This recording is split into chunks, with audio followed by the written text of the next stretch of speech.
Jadi habis ngaji sama guru dapat ilmu diamali atau tidak diamali tetap khairun min an yusalliya al-faraqatin, lebih baik daripada kamu sholat sunnah 1000 rakaat.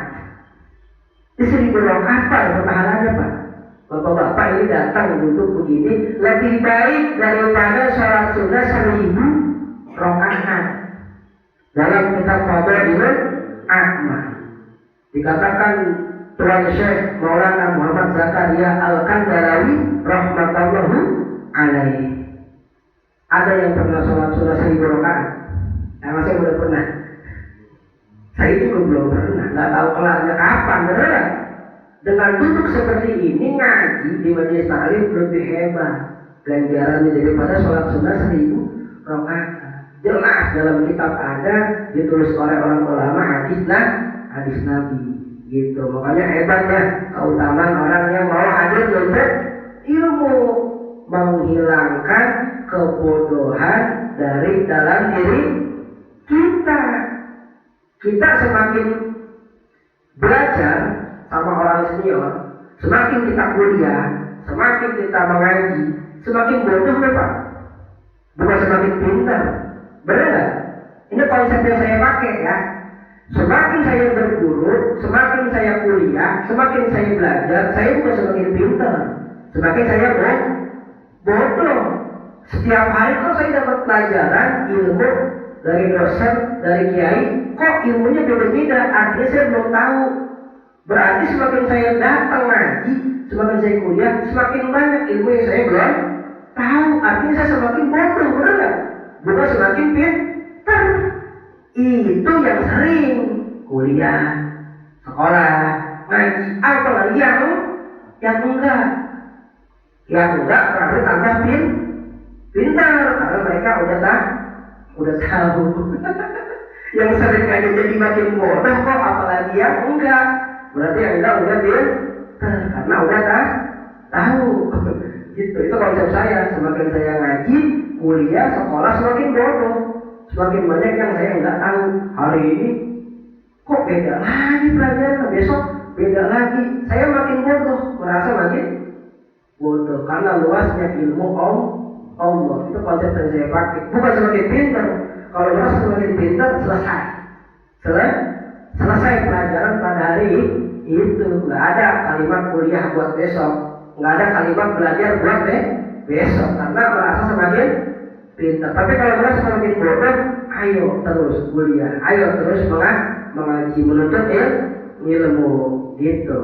Ya, gitu kira-kira. Udah berapa tuh? Udah banyak. Nah gini, jadi tentang niat tadi udah. Kemudian tentang fadilah, keutamaan hadir majelis ilmu, udah kita bahas gitu ya beberapa. Nah ini ada kadang orang yang hebat dalam masalah sholat duha, ada jagoan banget masalah sholat duha. Ada orang yang jagoan dalam sholat tahajud, ada orang yang jagoan baca Quran, tapi dia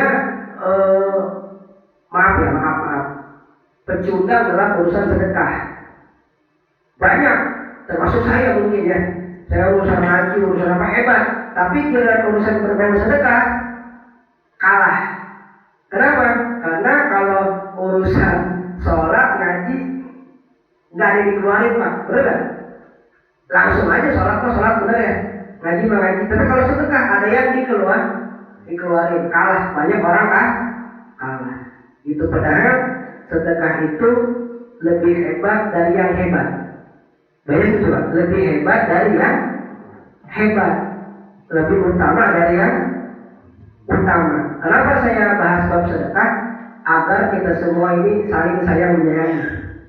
Cinta mencintai, anjuran Nabi harus saling sayang, harus saling mendidik, seperti itu. Nah, amalan ini amalan yang memang dianjurkan oleh baginda Nabi besar Muhammad Sallallahu Alaihi Wasallam. Mana kosomalun min shadaqatin bal yasdad. Nggak akan berkurang harta yang disedekahkan di jalan Allah. Baliasdat, malah akan bertambah dan bertambah. Gitu. Tentang siapa yang ikhlas, tentang siapa yang tulus akan sedekah ini. Kayak gitu. Banyak di antara kita yang bisa teori, termasuk saya. Bisa prakteknya susah. Teori yang susah apa? Praktek. Pengamalan. Itu yang susah. Teori mah sekedar aja kalau menurut saya. Lebih hebat didobrak kepada pengamalan. Kalau bahasa orang dulu tirakat. Kalau bahasa orang dulu riadoh, ya. Kalau bahasa orang kita sekarang mengaplikasikan. Itu yang susah, benar Pak ya? Benar. Gitu. Nah, kemudian ada kisah. Namanya orang terkaya di masa itu. Al-Habib Abdullah bin Abu Bakar Al-Idrus yang nulis kitab Ratib Al-Idrus. Ya, kalau kita suka dengar Samsi Sumus Mu'in Nufus, Al-Habib Abdullah bin Abu Bakar Al-Idrus yang nulis Ratib Al-Idrus. Kan ada qasidahnya, ya Maulana ya Qudus Akillana bil fulus. Itu ada qasidahnya. Nah itu beliau orang paling kaya masa itu. Jadi kalau ada tamu nih ke rumah beliau, ceritanya ada tamu datang ke rumah beliau, kemudian tamu ini sowan datang ke rumah beliau. Yang namanya kalau orang bertamu, bertamu pasti dijamu lah, bukan dijamu kalau jamu pahit. Pasti disuguhin air apa segala macam, ya. Kalau Habib Abdullah bin Abu Al-Idrus, kalau ada tamu mau ke rumahnya, tuh rumahnya istimewanya gede. Dia baru orang kaya, bukan kaleng-kaleng, bukan kaleng, orang yang emang kaya, bukan setengah kaya, ya, atau kali. Jelek tangganya itu banyak, tangganya banyak. Jadi kalau dia melewatin tangga tamu, hitung tangganya ada berapa, satu tangganya dikasih 1 dirham. Buat ngelewatin 1 dirham berapa sekarang? 49.960 perak atau 50.000 ya. Kita buletin ya 50.000 1 dirham. Tangganya banyak sampai atas. Kalau udah sampai atas, cash buat tamunya dikasih. Coba bayangin, melewatin tangga, pulangnya anak buahnya nungguin di bawah. Bukan main-main, emang bener kaya. Nah, kalau kita datang ke rumah orang, ayo makan dodolnya, ayo makan sajiannya, ya Pak ya, ayo makan bakwannya, nih istri habis goreng panas. Kalau Habib Abdullah bin Abu Bakar terus nyediain tamunya, ada tamu dia motong kambing 1 buat tamunya. Ada yang di sop, ada yang di sate, ada yang di apa, gulai, minuman yang enak-enak. Orang biasa ya, bukan raja. Raja ketika datang sama jamuannya, jadi nggak ada beda. Raja sama orang biasa. Udah dikasih ongkos ya, iya. Dikasih datang ya ongkos juga, dikasih makan. Hebat ya, orang kaya. Kemudian tamu ini nanya orang biasa, Habib, tuan, berarti tuan pahalanya banyak ya. Sedekahnya ini hebat katanya. Ada yang lebih hebat, adik saya, Habib Ahmad bin Abu Bakar Al-Idrus. Beliau lebih hebat dari saya, lebih besar dari saya. Sedekahnya, rumahnya lebih hebat. Tamunya bingung. Kalau kakaknya aja rumahnya besar, berarti kalau lebih hebat besar lagi. Kalau kesini aja dapat duit sudah naik, udah kaya, main di situ jadi orang kaya. Berarti kalau ke adiknya lebih kaya katanya, makan lebih enak. Datang ke sana ke adik saya, dia lebih hebat ngasih sajiannya, ngasih makanan, ngasih uang lebih hebat. Datang ke rumah adik saya, kalau pengen tahu orang yang paling kaya, nggak pakai lama Pak, dijanjin seperti itu, orang biasa-biasa itu datang ke rumah adiknya, ketemu namanya Habib Ahmad bin Abu Bakar Al-Idrus. Kakaknya siapa? Habib Abdullah bin Abu Bakar Al-Idrus. Datang ke rumah adiknya, cerita, Tuan, Syekh, saya disuruh datang ke rumah Tuan, disuruh kakaknya Tuan. Karena kakaknya Tuan bilang dia orang kaya nih, kamu. Saya orang kaya, jagoan hebat, lebih kaya.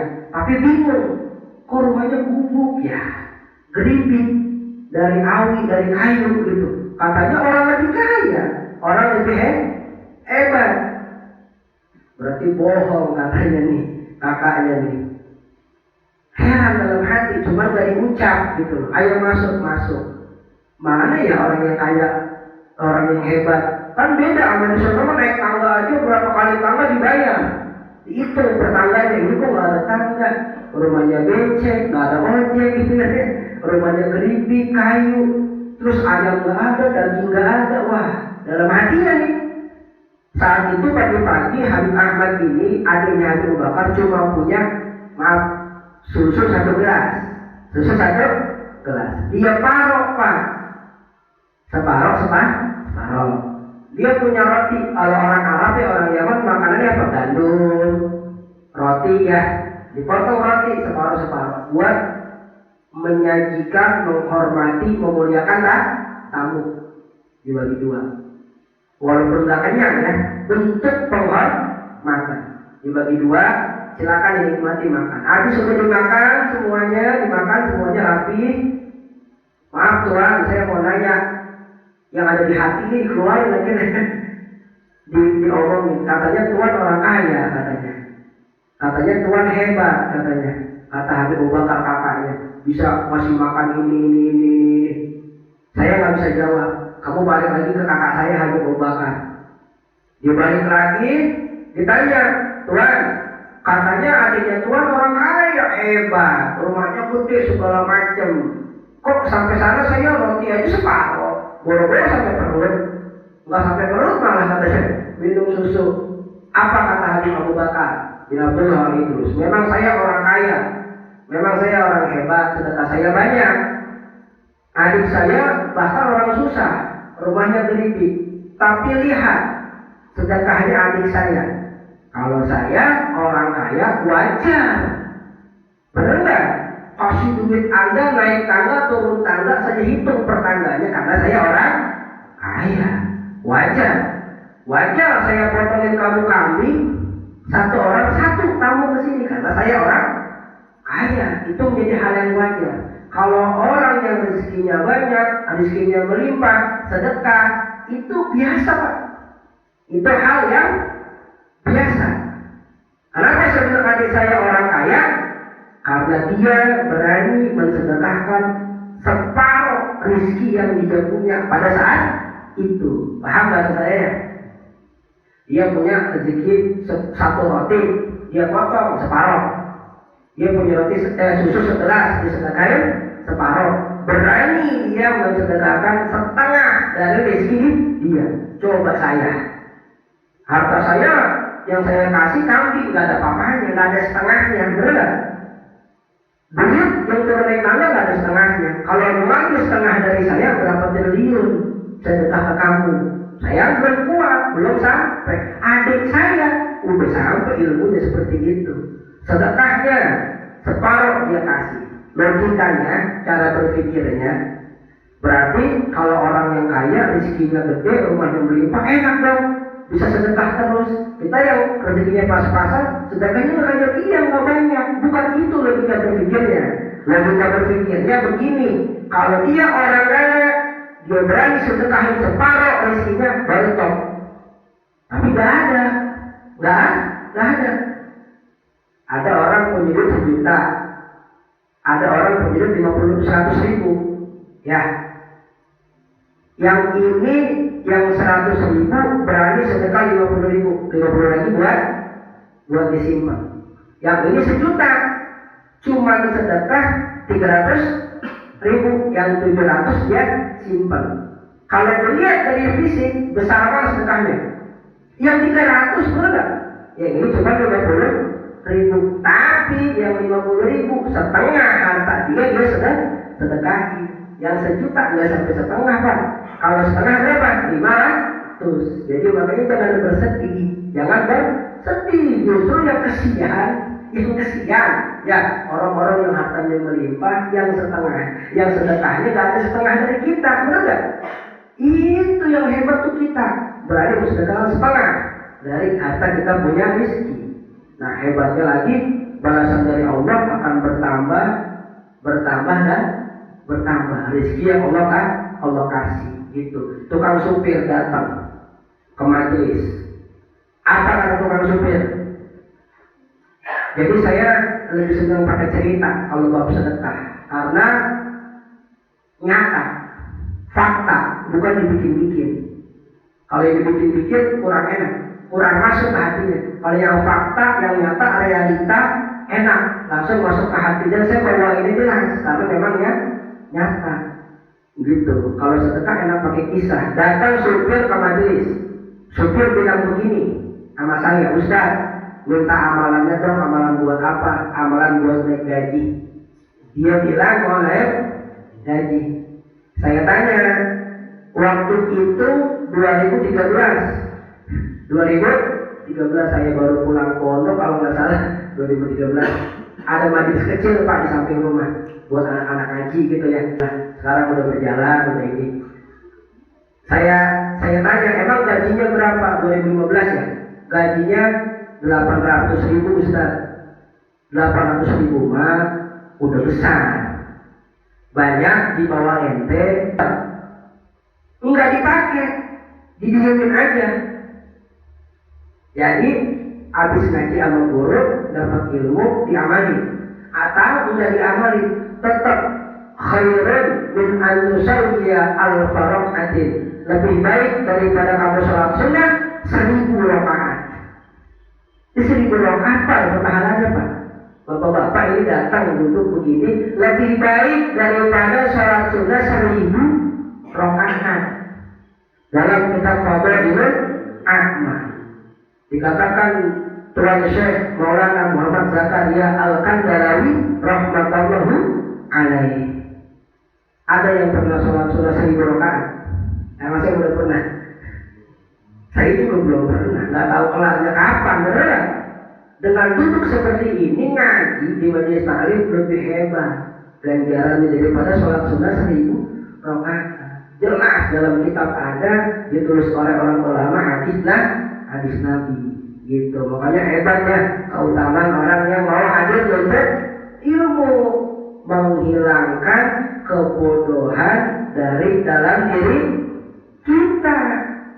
Kita semakin belajar sama orang senior, semakin kita kuliah, semakin kita mengaji, semakin bodoh Pak, bukan semakin pintar. Benar? Ini konsep yang saya pakai ya.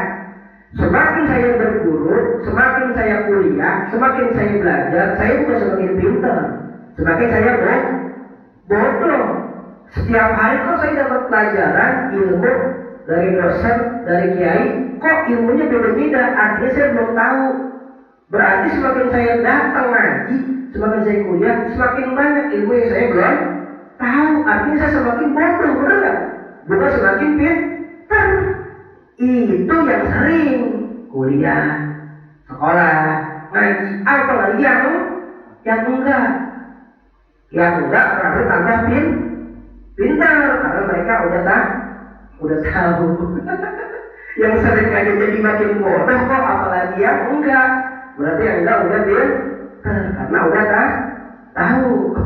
Gitu, itu konsep saya. Semakin saya ngaji, kuliah, sekolah, semakin bodoh.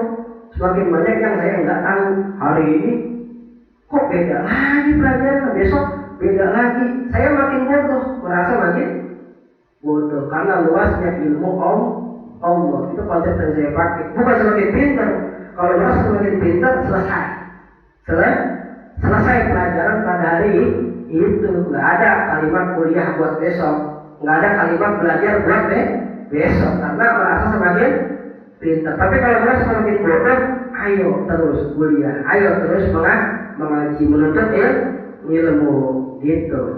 Ya, gitu kira-kira. Udah berapa tuh? Udah banyak. Nah ini, jadi tentang niat tadi udah. Kemudian tentang fadilah, keutamaan hadir majelis ilmu, udah kita bahas gitu ya beberapa. Nah ini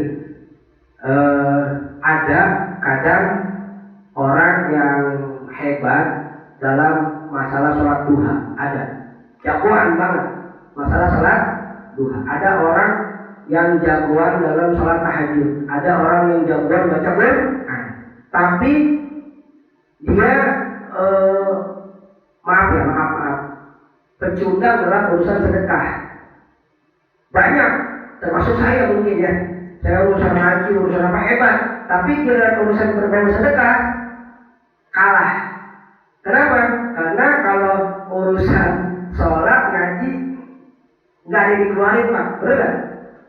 Langsung aja sholat bener ya, ngaji mah ngaji. Tapi kalau sedekah ada yang dikeluarin, kalah. Banyak orang kalah. Itu padahal sedekah itu lebih hebat dari yang hebat. Banyak juga lebih hebat dari yang hebat, lebih utama dari yang utama. Kenapa saya bahas bab sedekah? Agar kita semua ini saling sayang menyayangi. Cinta mencintai, anjuran Nabi harus saling sayang, harus saling mendidik seperti itu.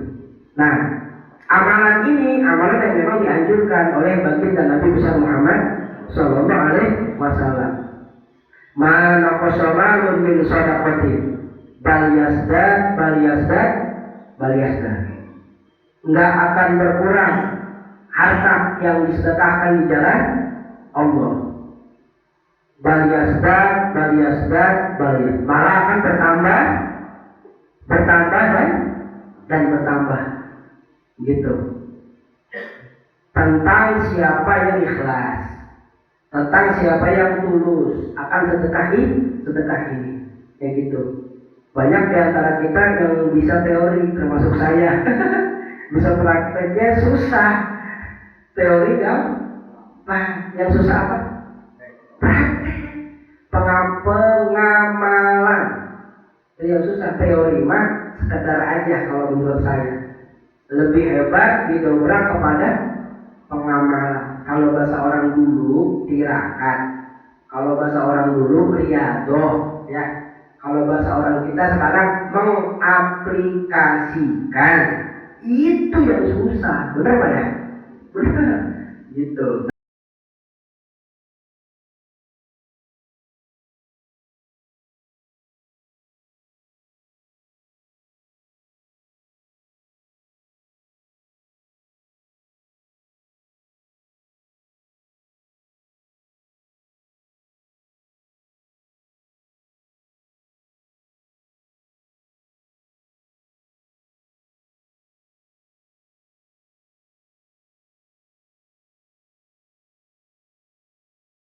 Bil fulus itu ada kosidahnya.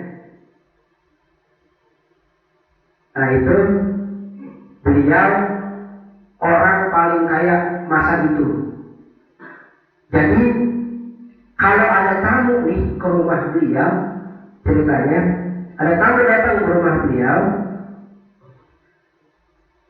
kemudian tamu ini sowan datang ke rumah beliau. Yang namanya kalau orang bertamu, namanya orang bertamu pasti dijamu lah, bukan dijamu. Kalau jamu pahit, pasti disuguhin air apa segala macam. Ya. Kalau Habib Abdullah bin Abdul Al-Idrus, kalau ada tamu mau ke rumahnya, tuh rumahnya istimewanya gede. Dia baru orang kaya, bukan kaleng-kaleng, bukan kaleng, orang yang emang kaya, bukan setengah kaya, ya atau kokali. Jelek tangganya itu banyak. Tangganya banyak. Jadi kalau dia melewatin tangga tamu, hitung tangganya ada berapa, satu tangganya dikasih 1 dirham. Buat ngelewatin 1 dirham berapa sekarang? 49.960 perak atau 50.000 ya. Kita buletin yang 50.000 1 dirham. Tangganya banyak sampai atas. Kalau udah sampai atas, cash buat tamunya dikasih. Coba bayangin, melewati tangga, pulangnya ya, anak buahnya nungguin di bawah, cash, ya enggak punya gaji, bener nggak? Nganggur, atau maaf ya kerja apa di bawah ente masih banyak. Nah, itu bentuknya tuh sebulan 800.000, di mana sebulan 30 hari kata saya. Oh, itu 100.000 beda sendiri. Orang sebulan 30 hari, dia mah beda sendiri kata saya. Emang mau yang gaji berapa? Saya iseng saya tanya. Mau naik gaji di 15 Ustaz kalau bisa. Dari 800.000 mau jadi 15 gajinya. Lah, kata saya tanggung banget. Kenapa nggak minta 3 juta aja? Saya bilang begitu dia ketawa. Senyum. Ya udah, kalau emang ente mau naik gaji jadi 1,5, ini ayatnya dibaca ya. Manja'a bil hasanati falahu asyru amsalihha. Surat Al-An'am ayat ke-6. Surat ke-6. Siapa orang yang ngasih 1 sedekah, berbuat baik 1, berbuat baik sedekah apa berbuat baik 1, Allah akan balas daripada 1 itu 10 kali lipat. Itu tersedikit, paling sedikit balasan Allah 10 kali lipat. Sedangkan Allah bisa balas 100, 700, 1000, terserah Allah mau balas berapa. Kita ambil paling dikit 10 kali lipat balasan Allah. Kalau sedekah 1, habis saya bilang itu dia ngomong nih supir, alhamdulillah dah kalau itu saya amalin. Jangan cuma dibaca nih ayatnya, baca artinya apa, amalin artinya. Kan kita kadang begitu ya Pak, dikasih ayat sama kiai sama guru, amalin 1000 kali itu ayat, artinya udah tahu, nggak diamalin artinya, ya salah juga. Artinya baca, artinya disuruh sedekah. Di situ di ayat itu dibilang.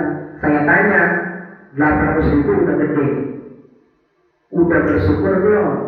Ini Bapak jawab, kalau urusan syukur, saya dari lahir udah syukur Ustaz. Hebatnya orang.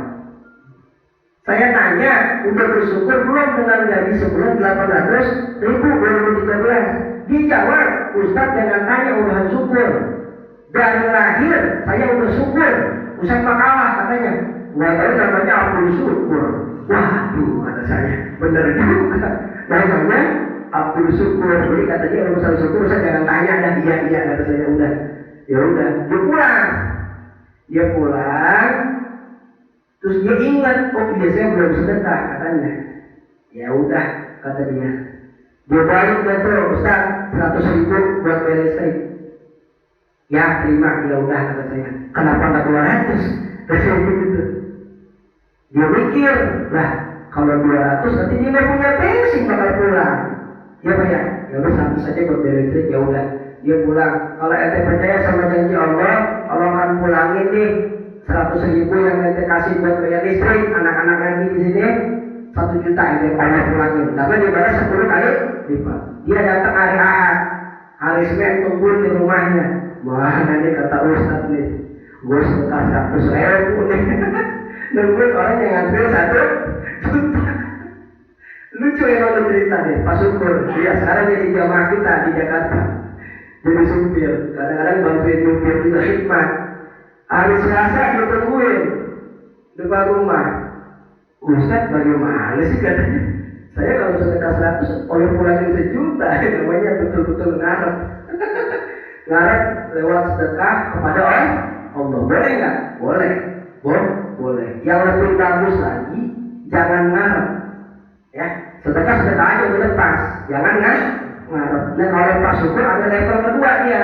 Sedekah masih ngarep. Yang bagus nomor 1, sedekah udah lepas. Lakukan kebaikan, lupain.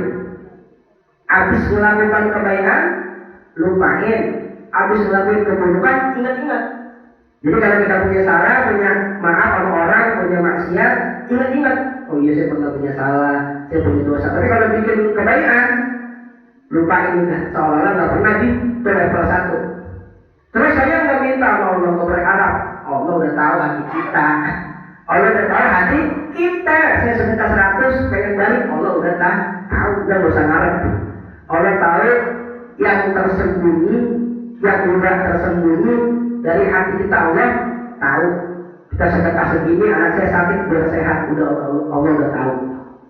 Itu level 1. Pas sudah level 2, sedekah tapi masih ngarep balasan, boleh nggak boleh? Yang penting ngarepnya sama Allah. Hari Rabu ini berdua, Bapak Ibu, Bapak Abdul Syukur ini menyaksikan mukjizat daripada ayat itu yang dia amalkan dan mukjizat hebatnya sedekah. Hari Rabu ini berbuah sedekahnya dia. Emang dia ngarep, ya kan? Allah yang ngetes, ini sabar nggak sih? Ditelepon sama supirnya. Supirnya namanya Abdul Syukur, telepon sama bosnya. Pak, anterin saya yuk kemana, ke Tegal. Sekarang juga. Ya ayo dah, kata dia. Saya izin dulu sama istri. Udah nggak usah, sebentar orang ke Tegal doang. Berangkat tuh. Nggak sempat izin sama istri. Sampai Tegal, nggak taunya proyek nambah. Ngaret. Janji 2-3 hari, nggak taunya seminggu. Bener? Iya. Pulang seminggu ke rumah, disampai di kantor, kata bosnya, Pak, bawa parkir jangan pulang ke rumah. Habis dia parkir, dia tunggu bosnya, keluar bosnya. Pak, dia bilang, ini hadiah buat Bapak, bukan gaji ya. Kalau gajinya berapa tadi? 800. Ini bukan gaji, karena belum waktunya dah gajian belum. Ini hadiah buat Bapak, tolong kasih istri panjenengan, kasih istrinya dia. Karena waktu berangkat Bapak nggak izin sama istri. Dikasih istri di rumah, ya. Iya, maksudnya si bos takut kamu nanti pulang diomelin istri, karena kamu waktu pergi nggak izin. Makanya ketika sampai rumah sebelum istri cuap-cuap, sumpah pakai ini, itu maksud bosnya, ngerti nggak? Iya, gitu. Kan kalau disumpah kita jadi marah, ya kan? Iya, istri saya juga begitu, sama. Istri kita semua seperti itu, sama. Benar kan ya? Iya, emang begitu. Sumpah, nggak jadi marah, dibikin teh, dibikin kopi. Udah pergi lah, mak agak disumpah, udah diam aja. Habis kita. Sama istri saya begitu, jujur apa adanya saya. Akhirnya udah dikasih, dia pulang ke rumah. Sampai rumah, mah ada titipan nih dari bos. Ini bukan gaji, ya. Buka tidak, dibuka oleh istrinya, dihitung. Kok banyak banget sih titipan? Lebih tebal dari gaji, dibuka. Kaget istrinya. Kok 2013 ya? Kok 1 juta Pak? Gaji aja 800, titipannya 1 juta. Nyesel supir. Pak Syukurnya minta sama saya nyesel Ustaz. Nyeselnya kenapa? Kan saya tanya dulu waktu hari Ahad dia datang. Ngapa nggak 200? Kan dia bilang ada berapa nih? 200, 100 buat bayar listrik. Kan saya tanya sama dia, ada berapa? 200. Enggak, apa 200 buat bayar listrik? Ini buat santri ngaji, buat yatim, buat piatu, baca Quran, 100 buat beli bensin. Dia cerita, saya nyesel Ustaz. Kalau gitu saya kasih 200 tuh ke Ustaz, dia ntar dibalasnya 2 juta. Bisa begitu ya? Allah mah hebat. Allah hebat. Innallaha la yukhliful mi'ad. Allah mah enggak pernah bohong. Cuman kita yang kurang ya yakin seperti itu. Nih, beliau dapat mukjizat ya daripada yakinnya dia kepada Allah Subhanahu wa ta'ala. Ya kiranya yang pertama yaitu tadi tentang apa? Perbagus masalah niat. Perbagus masalah niat. Yang kedua, rajin-rajin kita hadir di majelis taklim, majelis ilmu, ya. Nomor 3, rasain sendiri tentang hebatnya, ya, sedekah. Enggak harus banyak, bukan nominal yang dihitung, bukan. Tetapi istiqomahnya kita sedekah. Kalau sholat subuh ke masjid, jangan tinggalkan sedekah subuh 5.000. Besok 5.000 sedekah subuh, 5.000. Ingat, bukan nominal yang menjadi patokan, ya, tapi apa? Ikhlas atau tidak. Itu hari-hari harus ada sedekahnya, ya. Biar kata sedekah tadi apa?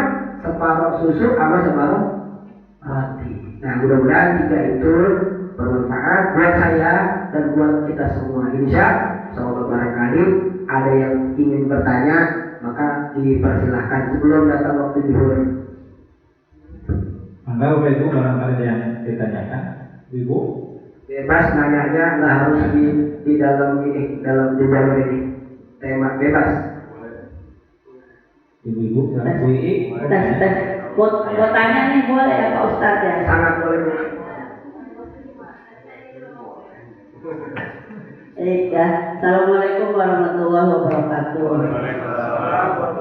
Alhamdulillah ya sudah mendapat kembali ilmu di dalam pengajian ini. Mudah-mudahan ilmu kita semakin bertambah.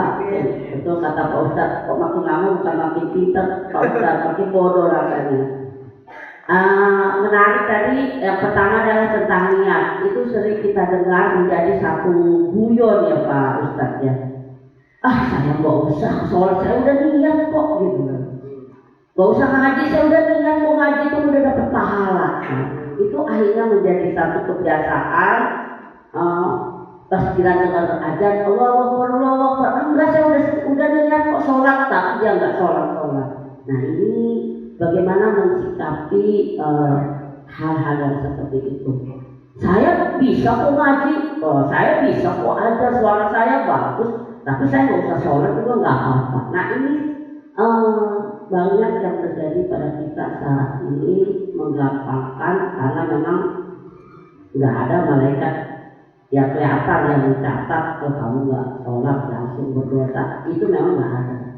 Itu pada tentang dunia. Kemudian yang kedua adalah sedekah gitu ya. Saya mau tanya Pak Ustadz, mana yang lebih dahulu menyelesaikan utang atau sedekah? Kadang-kadang kita bilang begini, saya aja yang uang susah, ngapain saya sedekah ngasih orang?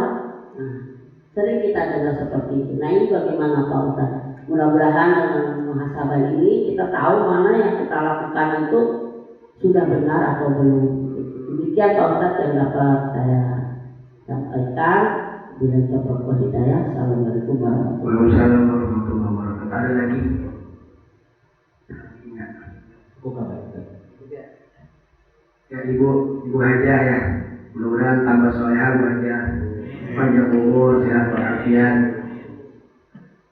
Jadi terkait niat, semisalnya kita punya pedang, punya tameng, kita jalan ke hutan, yang mana pedang ini seandainya kita diserang oleh macan atau binatang buas, kita akan pakai pedang ini untuk melawan macan. Udah lengkap kita. Ketika datang si macan, kita nggak tahu cara guna ini, tapi dia mau buat melawan macan, tapi nggak tahu cara guna ini, dia aja mati. Itulah orang yang pasang niat tetapi nggak dilakuin. Paham ya? Ya dia tahu. Wah saya kata Ustadz niat aja udah dapat pahala nih. Niat aja udah bagus, udah dapat pahala, tapi nggak dilakuin. Ibarat orang punya senjata kemudian diterkam diam aja. Itulah orang yang niat tapi nggak dilakuin. Gitu. Memang betul pasang niat tadi sudah berpahala, tapi lebih sempurnanya lagi dilakukan.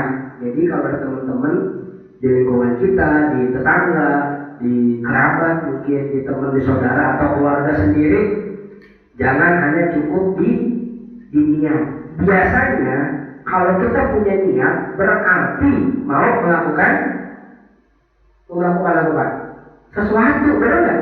Kalau kita punya niat berarti kita mau melakukan sesuatu. Itu orang yang bagus, yang baik.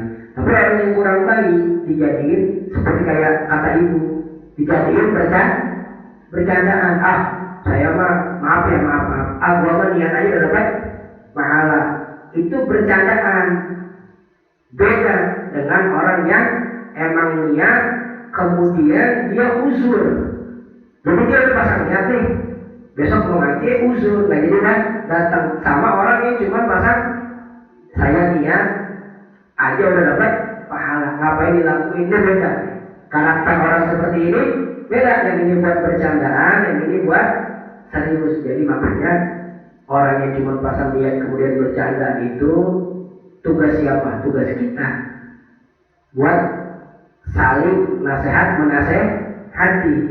Wal asri demi masa wa tawassaw bil haqqi wa tawassaw bis sesungguhnya manusia itu dalam kerugian kecuali orang yang saling menasehati dalam kebaikan. Jadi tugas kita kasih nasihat empok, abang, teteh, anak. Kalau cuma pasal niat doang, kata ulama kurang lengkap, kurang sempurna.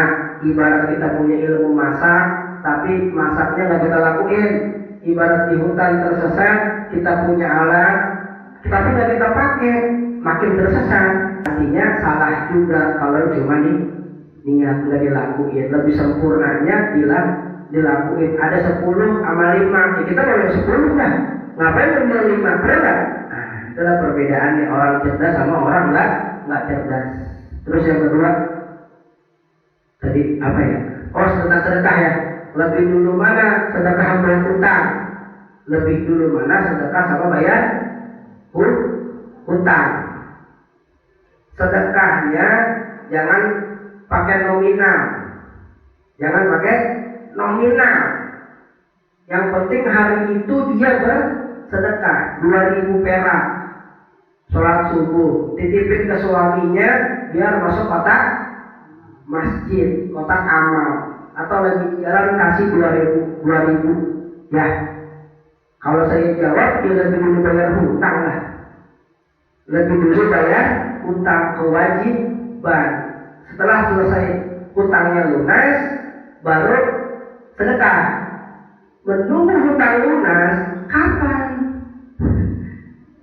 Kapan gitu loh? Kita kan nggak tahu. Ya, Allah mau kasih rezeki kita untuk melunaskan hutang itu kapan? Kita nggak tahu. Selama kita menunggu, kita nggak sedekah, ya salah. Ya salah. Jadi makanya 2.000 atau 3.000 setiap subuh, setiap pagi sedekah. Nanti yang 2.000, 3.000 itu akan berbuah dari Allah rezeki yang besar buat bantu melunasi hutang yang besar. Itu jawabannya. Kalau ditanya lebih dulu mana, lebih dulu bayar hutang. Tapi di sela-sela buat melunasi hutang, ya sambil sedekah juga. Tapi jangan sampai sedekahnya itu besar. Utangnya 1 juta, sedekahnya 2 juta. Ini yang utang. Lunas, bener deh. Utang lunas 1 jutanya sedekah. Utang lunas sedekah dapat. Namanya orang kurang akal. Punya utang 1 juta, dia sedekah 2 juta. Utangnya nggak dibayar. Namanya orang kurang akal. Orang seperti itu. Yang wajib kan bayar utang. Kadang begini Bu, orang yang utang sama yang dihutangi itu galakan nanti akhirnya endingnya itu lebih galak orang yang punya hutang. Itu prakteknya. Kita kasih hutang ke orang, kita itu mau nagih kayak nggak enak ya, bener nggak? Kayak perasaan gitu loh, nggak enak. Harusnya yang punya hutang ini merasa tahu diri, karena emang saya hutang, tanggal ini saya harus bayar. Kalau belum punya harus pakai omongan, kalau mau omongan telepon atau pakai WA. Sekarang udah ada beneran WA, tapi kadang-kadang nggak ngomong, nggak WA. Nah itu kita mau nagih juga nggak enak, bener nggak? Padahal kewajiban kita adalah apa? Mengingatkan 3 kali menagih. Ya, kita ingetin dia. Kalau kita nggak ingetin kita dosa juga. Ingetin, tagih. Kadang galak dia lebih galak yang berhutang daripada yang dihutangi. Bener nggak gitu? Iya, prakteknya seperti itu. Nah makanya kalau yang punya hutang, saran saya sambil melunasi hutang, sambil sedekah tiap pagi 2.000. Nanti sedekah itu akan berbuah, akan membantu melunasi hutang yang besar itu. Kalau punya hutangnya besar, sedekah besar ya jangan, mending bayar hutang daripada sedekah besar. Jadi hutang lunas, sedekah juga bisa. Kiranya demikian. Ibu, jawaban saya yang mudah-mudahan bermanfaat untuk kita semua. Kita baca doa, ada titipan doa buat Ibu Agustina ya, Puspita Dewi, insya Allah yang akan melahirkan. Ada hadir ibunya? Nggak ada. Oh cuti, berarti udah bulannya ya. Semoga diberi kesehatan, kelancaran, persalinannya, lahirannya, punya anak soleh dan solehah, baik laki ataupun perempuan. Ya, Al-Fatihah. A'udzubillahi minasyaitonirrajim. Bismillahirrahmanirrahim. Alhamdulillahirabbil alamin, arrahmanirrahim, maliki yaumiddin. Iyyaka na'budu wa iyyaka nasta'in. Ihdinas shiratal mustaqim. Shiratal ladzina an'amta 'alaihim ghairil maghdubi 'alaihim waladdallin. Waghfir lana wa liwalidayya amin. Sekali lagi kita baca Al-Fatihah. Pertama kita niatkan buat orang tua kita yang sudah meninggal, guru-guru kita. Mudah-mudahan orang tua kita yang sudah meninggal, guru-guru kita senantiasa diampuni dosanya oleh Allah Subhanahu wa taala, dijadikan kuburnya raudhah min riyadil jannah, taman dari taman surganya Allah Subhanahu wa taala. Kita yang masih hidup, mudah-mudahan Allah kasih panjang umur, sehat walafiat, Allah berikan kita kekuatan iman, takwa untuk lebih baik di tahun 2024 ini, lebih baik dari tahun sebelumnya, menjadi manusia yang cerdas, mempunyai hati dan niat yang ikhlas yang baik semata karena hanya Allah Subhanahu wa taala. Al-Fatihah. A'udzubillahi minasyaitonirrajim. Bismillahirrahmanirrahim. Alhamdulillahirabbil alamin, arrahmanirrahim, maliki yaumiddin. Iyyaka na'budu wa iyyaka nasta'in. Ihdinas shiratal mustaqim. Shiratal ladzina an'amta 'alaihim ghairil maghdubi alaihim waladdallin. Amin. Dan sekali lagi Fatihah buat masjid ini At-Taqwa, ya. Masjid At-Taqwa yang di DKM ketuai oleh Kang Asep. Mudah-mudahan ini masjid tambah syiar, masjid tambah berkah buat kepentingan kita bersama. Siapa-siapa orang yang sudah mensyiarkan, ikut bantu syiar, ikut bantu dakwah ini masjid, mudah-mudahan dibalas dengan yang lebih baik oleh Allah Subhanahu wa taala. Al-Fatihah.